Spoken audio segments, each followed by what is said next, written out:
Cricket ప్రపంచంలో ప్రస్తుతం ఒకటే హాట్ టాపిక్. అదే రాయల్ ఛాలెంజర్స్ బెంగళూరు టీం కొత్త బాస్. అవును, మీరు విన్నది నిజమే.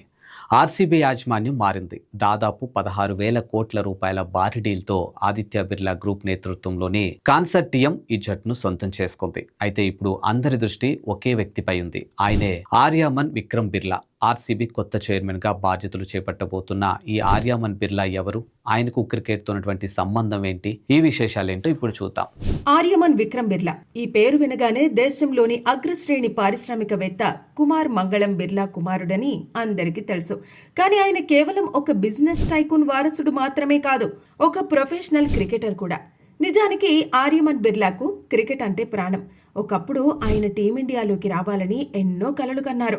మధ్యప్రదేశ్ తరపున రంజీ ట్రోఫీలో ప్రాతినిధ్యం వహించిన ఆర్యమన్ బెంగాల్తో జరిగిన మ్యాచ్లో అద్భుతమైన సెంచరీతో అందరి దృష్టిని ఆకర్షించారు.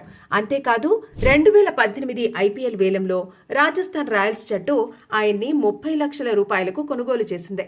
2 సీజన్ల పాటు ఆయన ఆ జట్టులో మెంబర్గా ఉన్నప్పటికీ తుది జట్టులో ఆడే అవకాశం మాత్రం రాలేదు. ఆ తర్వాత మానసిక ఆరోగ్య కారణాల వల్ల 2019లో క్రికెట్ కు తాత్కాలిక విరామం ప్రకటించిన ఆర్యమన్ ఇప్పుడు ఏకంగా ఒక ఐపీఎల్ టీమ్ కి చైర్మన్ గా తిరిగి రావడం విశేషం. సుమారు ఈ చారిత్రాత్మక డీల్లో ఆదిత్య బిర్లా గ్రూప్ ప్రధాన పాత్ర పోషించింది. ఇప్పుడు ఆర్సీబీ చైర్మన్ గా ఆర్యమన్ బిర్లా, వైస్ చైర్మన్ గా టైమ్స్ గ్రూప్ కు చెందిన సత్యన్ గజ్వానీ బాధ్యతలు చేపట్టనున్నారు.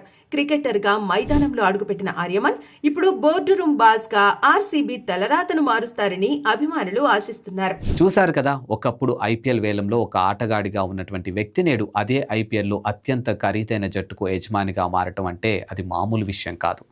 మరి ఆర్యామన్ బిర్లా నాయకత్వంలో మన ఆర్సీబీ ఈ సాలా కప్ నమ్దే అన్న కలని నెరవేర్చుకుంటుందో లేదో వేచి చూడాలి.